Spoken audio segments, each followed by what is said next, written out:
ઉપસ્થિત શાળાના આચાર્ય સાહેબ શ્રી, બહારથી વધારેલા આમંત્રિત મહેમાનો, શાળાના શિક્ષકો તથા મારા વાલા વિદ્યાર્થી ભાઈઓ તથા બહેનો, હું પરમાર ધવલકુમાર રસિકભાઈ આજે આપ સર્વને મોબાઈલના ફાયદા અને ગેરફાયદા વિશે જણાવીશ, તો આપ સર્વ શાંતિથી સાંભળો એવી વિનંતી. મોબાઈલ આજની સદીનું આધુનિક યુગનું એક સાધન એટલે મોબાઈલ ફોન કે જેના વગર આજે આપણે એક મિનિટ પણ રહી શકતા નથી. મોબાઈલ ફોન આપણી જીવનનું એક સાધન બની ચૂક્યું છે. શું તમે મોબાઈલના ફાયદા અને ગેરફાયદા વિશે ક્યારે વિચાર્યું છે? મોબાઈલના ઘણા બધા ફાયદા છે, તેની સાથે તેના ગેરફાયદા પણ છે. મોબાઈલના ફાયદા એ છે કે મોબાઈલ ફોન દ્વારા આપણે આજે કોઈ પણ સમયે આપણા સંબંધીઓ સાથે વાતચીત કરી શકીએ છીએ. એવું નથી કે તેના માટે કોઈ પણ સમય નક્કી કરવામાં આવ્યો હોય. તમે 24/7 કોઈ પણ સમયે તમારા સંબંધી સાથે વાતચીત કરી શકો છો.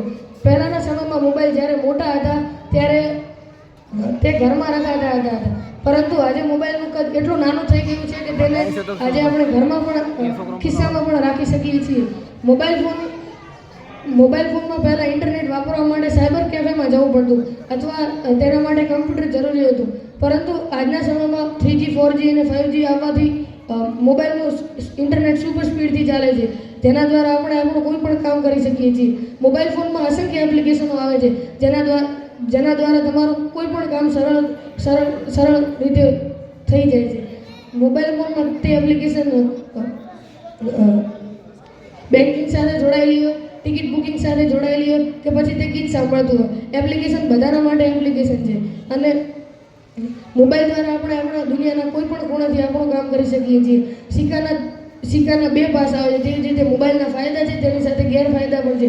મોબાઈલનો પ્રથમ ગેરફાયદો એ છે કે તે કેટલાક છોકરાઓ અને છોકરીઓ આખો દિવસ મોબાઈલમાં રજા બજા હોય છે. તેના દ્વારા તેમને ઘણું બધું નુકસાન થતું હોય છે. તે બહારના જીવન સાથે તેમને કોઈ પણ લેવા દેવા હોતો નથી અને તે પોતાની કારકિર્દી પર ધ્યાન પણ કેન્દ્રિત કરી શકતા નથી. મોબાઈલનો સતત ઉપયોગ તેનામાંથી રેડિયેશન ઉત્પન્ન કરે છે. તે રેડિયેશન માણસના મગજને ખરાબ કરી નાખે છે અને રાત્રે ઊંઘવામાં પણ આપણને ખૂબ જ તકલીફ પડે છે. મોબાઈલનો કેટલાક લોકોને એવી ટેવ હોય છે કે તે ચાલુ વાહને પોતાનો મોબાઈલ ચાલુ રાખતા હોય છે. તે ખતરનાક, ખૂબ જ જોખમી છે. કેટલાક લોકો મોબાઈલને રાત્રે સાથે લઈને પણ ઊંઘતા હોય છે. મોબાઈલ